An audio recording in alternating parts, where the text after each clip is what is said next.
शेतकरी मित्रांनो नमस्कार. मी गिरीश चंदने, वॉटर कंडिशनर तंत्रज्ञान तज्ञ, खारघर, नवी मुंबई. माझी कंपनी आणि मी एक संशोधन केलेलं आहे वॉटर कंडिशनर या नावाने, जे शेतीला अतिशय उपयुक्त आहे. तर आपण बऱ्याच वेळेला या व्हिडिओमध्ये बघतोय, की समुद्रकिनारी समुद्राचं जे पाणी असतं, त्या पाण्याचा TDS हा 35,000 असतो. मात्र ते पाणी आपल्या भरती आवडीच्या माध्यमातून करोडो वर्षापासून हे भरती आवडीच्या माध्यमातून किनाऱ्यावर येतं. पण तरीही आपली समुद्राची रेती ही पांढरी पडत नाही, चिकट होत नाही, चिबड होत नाही. मग असं का होतं? आणि त्याच वेळेला आपण या व्हिडिओमध्ये बघताय, की शेतजमीन मात्र पांढरी पडते, चिबड होते. लगेच TDS कमी असून पण असं होतं. तर याचं कारण काय? तर हे कारण शोधताना आमच्या लक्षात आलं. याचं उत्तर मी तुम्हाला देतो. समुद्राच्या पाण्यामध्ये प्रचंड प्रमाणामध्ये TDS असतो 35,000. पण त्याच्यामध्ये कॅल्शियम मॅग्नेशियमचं प्रमाण खूप कमी असतं आणि सोडियमचं प्रमाण जास्त असतं. आणि निसर्गाने सोडियम आणि पोटॅशियमला चिकटण्याचा गुणधर्म दिलेला नाहीये आणि कॅल्शियम मॅग्नेशियमला तो चिकटण्याचा गुणधर्म दिलाय. म्हणून आपण हे जे व्हिडिओमध्ये बघतोय, की समुद्रकिनारी कधीही चिकटपणा येत नाही, पांढरेपणा येत नाही आणि तोच आपल्या शेतजमिनीमध्ये चिकटपणा येतो, पांढरेपणा येतो.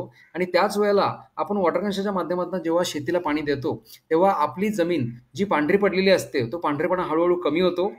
त्याचप्रमाणे जेव्हा तुम्ही ट्रॅक्टरने नांगरणी करता, त्यावेळी पुढच्या थोड्याशा भागामध्ये तुम्हाला दिसेल, की त्या ठिकाणी जमीन अतिशय भुसभुशीत झालेली आहे. शेतकरी सांगतो, की नांगरणी एक नंबर होते. तर हे कशामुळे होतं? तर आपण वॉटर कनेक्शनच्या माध्यमातून कॅल्शियम आणि मॅग्नेशियमचा चिकटण्याचा गुणधर्म काढून टाकतो. एक लक्षात घ्या, आपण कॅल्शियम मॅग्नेशियमला प्रमाणे काढून टाकत नाही.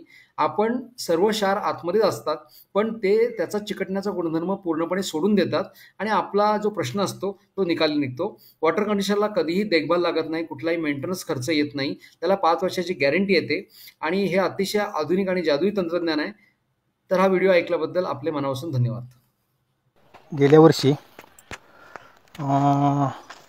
त्यात घेवड्याची लागण केली होती आणि दोडक्याची. त्याला पहिलं काय वॉटर कंडिशनर वगैरे काय नव्हता.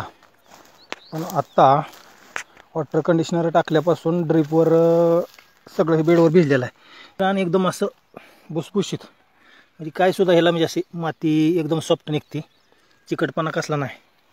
आणि पाण्याचा pH म्हणला तर 28 ते 3000 आहे माझ्या विहिरीचा. आणि नांगरट वगैरे करताना लय मोठी ढेकळी निघायची. आता मी नांगरट करतोय वावरामध्ये. एक व्हिडिओ बनवा म्हणून मी आपलं एक छोटासा प्रयत्न केला आहे. तर एक नंबर नांगरट होते. नांगरटीला काय अडचण नाही, कुठले काय नाही, तर वावरातच आहे. आणि रानातली जर शेतीची लेवल बघितली तर तुम्हाला कुठंही ढेकूळ दिसणार नाही एक सुद्धा. एक काहीच तुम्हाला दाखवतो इथं, की एकदम ही सॉफ्ट ढेकूळ आहे का, सहज अगदी ढेकूळ दिसतोय पण त्यात नाही. आणि ह्याला सर्वसाधारण 2 ते 2.5 महिने झालं पाणी बंद केलेलं आहे. काय बाबा ही मागच्या 2 महिन्यात किंवा 15 दिवसात पाणी बंद केलं असा विषय नाही. 2-2.5 महिने झालं ह्या वावराला पाणी नाही, काय नाही काय नाही, तरी वावर हे असं म्हणजे पाणी धरून शेत ठेवण्याची क्षमता आणि जमिनीतलं जी भुसभुशीतपणा आहे, की हवा खिळती राहण्याची जी प्रमाण आहे, ते ह्याच्या वॉटर कंडिशनरमुळं भरपूर प्रमाणात चांगलं छानपैकी आहे. एवढंच मला सांगायचं होतं. धन्यवाद.